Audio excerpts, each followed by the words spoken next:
आज हम class 12th organic chemistry start कर रहे हैं।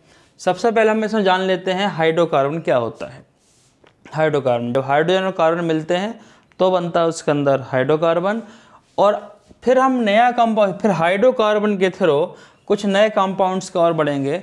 हाइड्रोकार्बन दो प्रकार के हो सकते हैं, एक होता है एलिफेटिक, दूसरा होता है एरोमेटिक। पहला होता है एलिफेटिक, दूसरा होता है एरोमेटिक हाइड्रोकार्बन। जो एलिफेटिक हाइड्रोकार्बन होता है, उस हाइड्रोकार्बन में से अगर एक हैलोजन सब्स्टिट्यूट हो जाए या रिप्लेस हो जाए, जो एलिफेटिक हाइड्रोकार्बन होता है उसमें से एक हाइड्रोजन अगर रिप्लेस हो जाए और उसकी जगह हैलोजन आ जाए। हैलोजन क्या होते हैं? हैलोजन ग्रुप 17 के तत्व होते हैं, ग्रुप 17 के मेंबर्स होते हैं। फिर कल बाहर आई फ्लोरीन, क्लोरीन, ब्रोमीन और आयोडीन, इनको बोलते हैं हैलोजन। हैलो मतलब होता है सॉल्ट और जन मतलब होता है मेकर, तो मतलब ये क्या होते हैं? सॉल्ट मेकर होते हैं। जब हैलोजन, चाहे वो फ्लोरीन हो, चाहे वो क्लोरीन हो, चाहे वो ब्रोमीन हो, चाहे वो आयोडीन हो, जब ये आकर हाइड्रोजन को रिप्लेस करते हैं तो फिर बन जाता है हैलो एल्केन। अगर ये एलिफेटिक कंपाउंड है तो बनेगा हैलो एल्केन।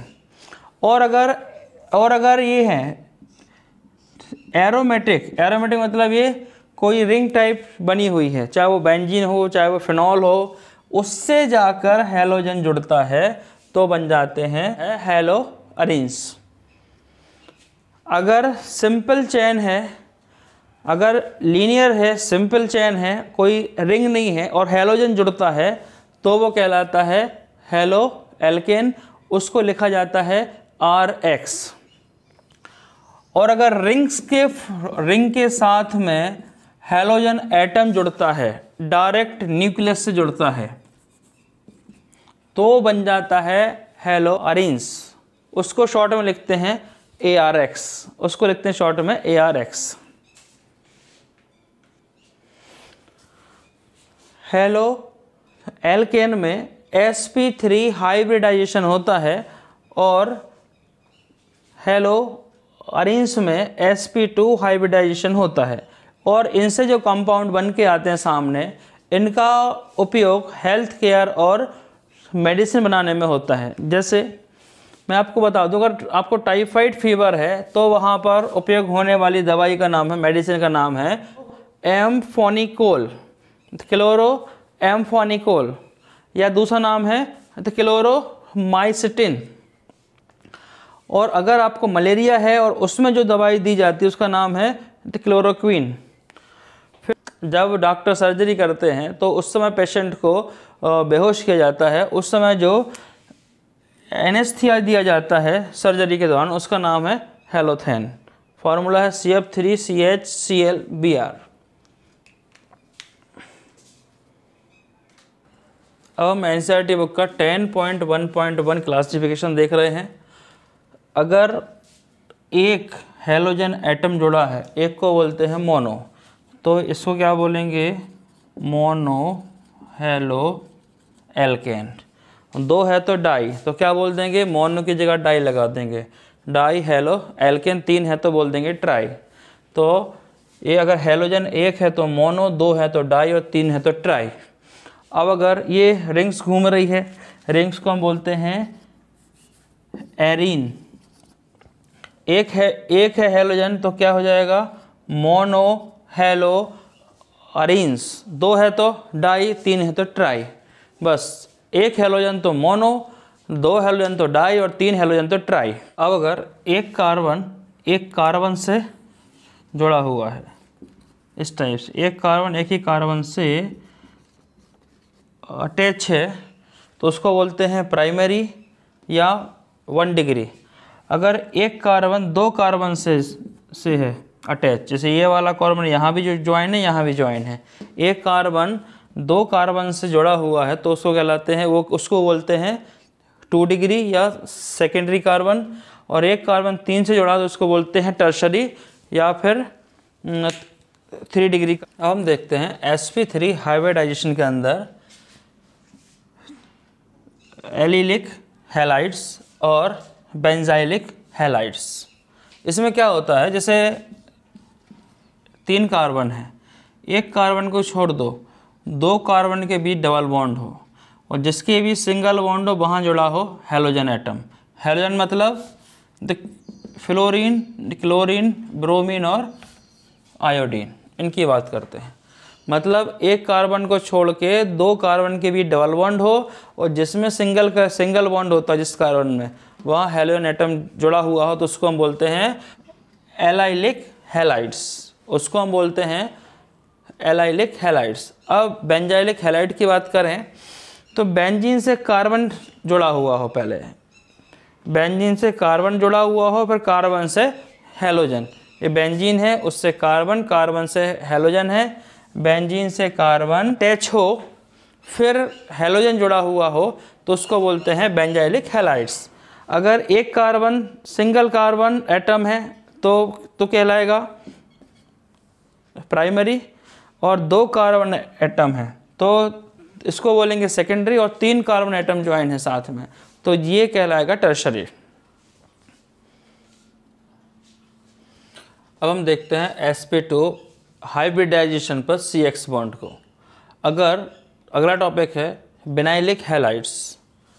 2 कार्बन के बीच में डबल बॉन्ड हो और उसके साथ हेलोजन जुड़ा हुआ हो तो कहलाता है बिनाइलिक, और अगर बेंजीन के साथ डायरेक्ट हेलोजन जुड़ा हुआ हो तो उसको बोलते हैं हेलोबेंजीन। इसको बोलते हैं एराइल हैलाइड, अगर बेंजीन के साथ डायरेक्ट हेलोजन जुड़ा हुआ हो। 10.2 नॉमेनक्लेचर CH3 C3S7, ये हो जाएगा प्रोपाइल। इसको हम 2 तरीक़ों से लिख सकते हैं। इसको बोलते हैं, अगर एक कंटिन्यूस चेन में है तो उसको बोलते हैं N, तो उसका नाम हो जाएगा N प्रोपाइल।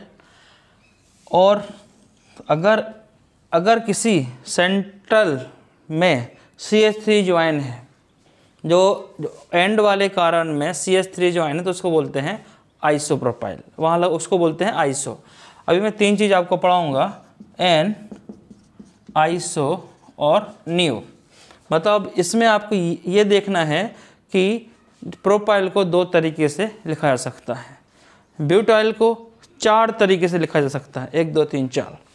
तो सबसे पहले एक चेन में है तो उसको बोल देंगे N ब्यूटाइल, फिर यहाँ पर 2 कार्बन से जुड़ा हुआ है तो सेकेंडरी ब्यूटाइल, और उसके बाद ये जो एंड वाला कार्बन होता है वो ज्वाइन है एक CH3 तो उसको बोलते हैं आइसोब्यूटाइल, और ये 3 कार्बन से अटैच है तो उसको बोलते हैं टर्सरी ब्यूटाइल। हम नॉमेनक्लेचर के अंदर देखते हैं नियो, आइसो, N, आइसो और नियो के बारे में। इनका कहाँ यूज होता है?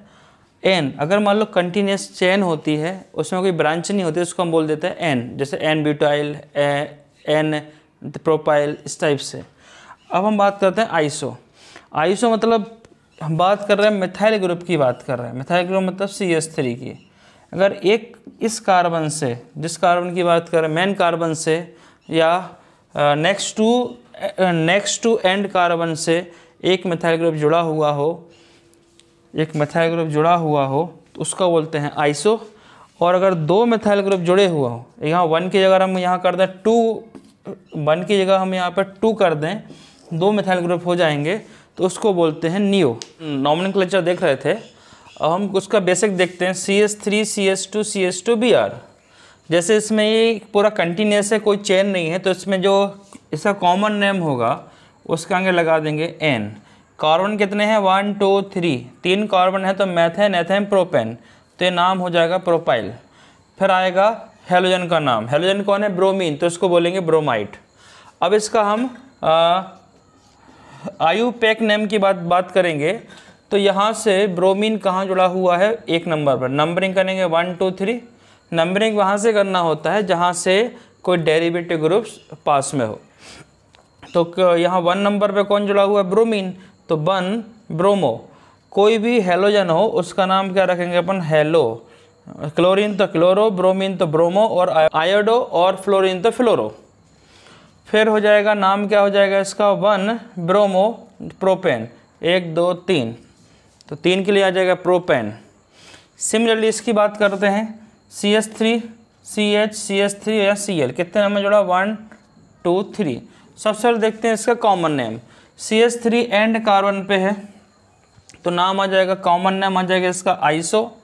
1 2 3 कार्बन है तो हो जाएगा प्रोपाइल, और जुड़ा हुआ है क्लोरीन तो हो जाएगा क्लोराइड, आइसो प्रोपाइल क्लोराइड।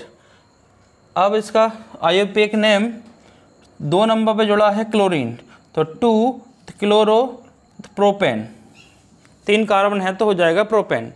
इसको देखते हैं, CH3 CH3 CH CH2 Cl, ये भी एक ग्रुप पे क्या जुड़ा हुआ है, मिथाइल ग्रुप, तो नाम हो जाएगा इसका आइसो। तो आइसो कार्बन कितने हैं, 1 2 3, iso butyl chloride, halogen group कौन सा है, क्लोरीन, तो आइसो ब्यूटाइल क्लोराइड। इसका हमने यहाँ से करेंगे नंबर 1 2 3, तो 1 नंबर पे आ जाएगा आपका क्लोरीन तो हो जाएगा 1, तो क्लोरो 1 क्लोरो 2। सेकेंड नंबर पे कौन जुड़ा हुआ है, ब्रांच चेन है तो क्या हो जाएगा, मिथाइल 1 क्लोरो 2 मिथाइल, कार्बन कितने हैं 1 2 3, तो प्रोपेन। फिर इसकी बात कर लें, ये है बेंजीन रिंग, कौन जुड़ा हुआ है, ब्रोमीन, तो नाम हो जाए, कॉमन नेम है ब्रोमोबेंजीन, और इसका आईयूपीएक नेम है ब्रोमोबेंजीन, बोथ आर सेम, दोनों सेम है।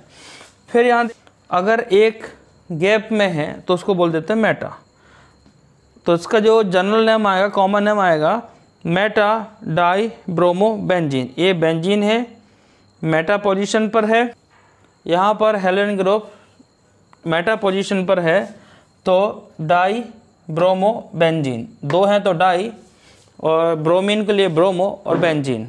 इसका जो आईयूपीएक नेम आएगा 1 2 3, तो 1 और 3 पे जोड़े हैं ब्रोमीन तो 1 2 डाई ब्रोमो बेंजीन।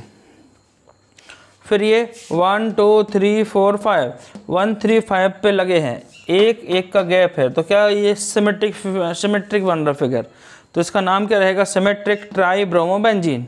और इसका IUPAC name 1 3 5 try bromo benzene.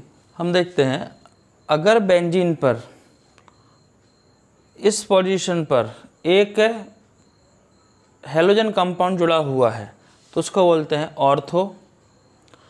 अगर यहाँ से और यहाँ से इस पोजीशन पे है तो ऑर्थो, और इन दोनों के बीच में किसी एक का गैप है, यहाँ कोई जुड़ सकता था पर यहाँ गैप है तो हो जाएगा मेटा, और यहाँ पर 1 और 1 2 का गैप है तो बोलते हैं पैरा। नो गैप, ओ को आप पढ़ो 0, कोई गैप नहीं तो ऑर्थो, 1 गैप है तो मेटा, और 2 गैप है तो पैरा। तो ये हो गया ऑर्थो मेटा पैरा। उसके बाद फिर देखते हैं हम CH3 C CH2 Cl CH3 CS। अब इसका हम आईयूपीएक नेम देखते हैं, नंबरिंग करते हैं 1 2 3। 1 नंबर पर कौन जुड़ा है, हेलोजन, तो नाम हो जाएगा 1 क्लोरो, और 2 नंबर पे मिथाइल जुड़ा है तो 2 नंबर पे ये वाला मिथाइल, तो 2 2 2 है तो डाई मिथाइल, 1 2 3 3 कार्बन है तो प्रोपेन। उसके बाद देखते हैं CH3 CH CH3, यहाँ 1 2 3, 2 नंबर पे जुड़ा है ब्रोमीन तो 2 ब्रोमो, 1 2 3 कार्बन है तो प्रोपेन, 2 ब्रोमो प्रोपेन। ये हो गए आईयूपीएक नेम। एल्कलीडीन और एल्कलीन डाइहैलाइड, ये भी 2 टाइप के होते हैं। इसका मतलब क्या होता है कि अगर सेम हेलोजन एटम, अगर हेलोजन एटम सेम है और वो यहाँ जुड़ा हुआ है, एल्किल ग्रुप से जुड़ा हुआ है, तो उसको बोलते हैं एल्कलीन या एल्कलीन डाइहैलाइड। इसके भी 2 टाइप हैं, एक होता है जैमिनल, दूसरा होता है बिस्नल। जो जैमिनल को शॉर्ट में बोलते हैं जेम, और बिस्नल को बोलते हैं विस। जैमिनल मीन्स क्या होता है, एक ही कार्बन पर दोनों हेलोजन एटम ज्वाइन हो, CH3 CH Cl2, जैसे CH3 इस C, इस पे एक ही कार्बन पर कौन जुड़े हुए हैं, 2 हेलोजन, एक Cl इधर एक Cl इधर, तो उसको बोलते हैं जेम। और same halogen group single carbon पर ज्वाइन हो, एक यहाँ है और एक यहाँ है, तो उसको बोलते हैं बिस। इसका हम IUPAC नेम देखते हैं। 2 कार्बन है तो हो जाएगा एथ, और 1 पोजीशन पर ज्वाइन है 2 क्लोरो, तो 1 डाई क्लोरो एथेन। इसका नाम क्या हो जाएगा 1 और 2, चाहे आप यहाँ से बन लो चाहे यहाँ से बन लो, कोई चेंज नहीं होगा। तो 1,2 die chloro ethane, 1,2 die chloro ethane. अब आपकी बुक में 10.1 पर 10.1 एक टेबल है NCERT में, उसमें कुछ IUPAC नेम दिए गए हैं, आप उनको रीड कर सकते हैं। और किसी में डिफ़िकल्टी हो तो इस नंबर पे कांटेक्ट करके 9584787978 पर कांटेक्ट करके हम आपको गूगल मीट के थ्रू एक्सप्लेन भी कर सकते हैं। Next topic, nature of CX bond. जो कार्बन और हेलोजन के बीच जो बॉन्ड होता है उसके बारे में बात कर रहे हैं। जैसे halogen atom is highly electronegative, जो हेलोजन एटम होता है उस पर नेगेटिव चार्ज ज़्यादा होता है कंपेयर टू कार्बन एटम के कंपेयर में। तो हमने इनकी EN की बात करी है, फ्लोरीन की सबसे ज़्यादा होती है 4, Cl की 3, Br और I, और कार्बन के 2.5 होते हैं। अब यहाँ देख लो, अगर हम इसकी बात कर लें, क्लोरीन की बात कर लें, तो इससे तो ज़्यादा ही है ना, बड़े थोड़ा सा ज़्यादा है। अगर इन दोनों की कंपेयर में बताएं तो ज़्यादा पॉजिटिव कौन है, ये ज़्यादा पॉजिटिव है, या कम नेगेटिव कौन है, ये है कम नेगेटिव, ये ज़्यादा नेगेटिव है। तो कम नेगेटिव होना भी क्या है, इससे कंपैरिजन में पॉजिटिव हुआ ना। तो जब ये बॉन्ड बनाते हैं साथ में, तो जो कार्बन होता है, कार्बन पे आ जाता है पॉजिटिव चार्ज। इन दोनों के बॉन्ड में कार्बन इससे कंपैरिजन में पार्शली पॉजिटिव होता है, और हेलोजन इससे कंपैरिजन में पार्शली नेगेटिव होता है। तो एक प्लस और एक माइनस जब बन जाता है तो वो CX बॉन्ड पोलराइज्ड हो जाता है। प्लस माइनस मतलब एक प्लस और माइनस बन गया तो डाइपोल मोमेंट्स बना लेते हैं फिजिक्स का। एक प्लस चार्ज है, एक माइनस चार्ज है, दोनों के बीच को डिस्टेंस है, तो बना लेते हैं डाइपोल मोमेंट्स। तो इनके बीच क्या डाइपोल मोमेंट्स बन जाएगा, तो बॉन्ड क्या हो गया, पोलराइज हो गया, एक प्लस माइनस हो गया, पोलराइज हो गया। अब हम क्या करते हैं, ग्रुप में टॉप से बॉटम की तरफ जाते हैं, फ्लोरीन, क्लोरीन, ब्रोमीन और आयोडीन की तरफ। तो टॉप से बॉटम जाने में साइज बढ़ती है। तो फ्लोरीन की साइज कैसे होगी, सबसे कम साइज होगी फ्लोरीन की, सबसे ज़्यादा साइज किसकी होगी, आयोडीन की। साइज बढ़ने से बॉन्ड लेंथ बढ़ जाती है। डाइपोल मोमेंट का फॉर्मूला कितना होता है, Q into D, charge into length, और फिजिक्स में पढ़ते थे 2L इंटू Q। अगर ये लेंथ बढ़ रही है, साइज बढ़ने से लेंथ भी बढ़ती जा रही है, तो डाइपोल मोमेंट क्या हो रहा, बढ़ता जा रहा है इधर से। और यहाँ डाइपोल मोमेंट की यूनिट जो दी गई वो डेबे में दी गई, डेबे। ये काम की बात है, कभी आपसे पूछ सकता है D = QD डाइपोल मोमेंट की यूनिट क्या है, तो इस यहाँ यूनिट है डेबे में दी गई है। तो टॉप से बॉटम जाने पर साइज बढ़ती है, बॉन्ड लेंथ बढ़ती है, और CX बॉन्ड पोलराइज्ड होता है। तो CX बॉन्ड का नेचर हुआ क्या, पोलराइज्ड नेचर हो गया। CX बॉन्ड का नेचर पोलराइज्ड हो गया। कार्बन पे पार्शियल पॉजिटिव चार्ज आ गया, इस पे नेगेटिव चार्ज आ गया। इससे क्या फ़ायदा मिला, इससे ये फ़ायदा मिला, अब अगर दूसरा हेलोजन आएगा तो इस पर कर सकता है अटैक।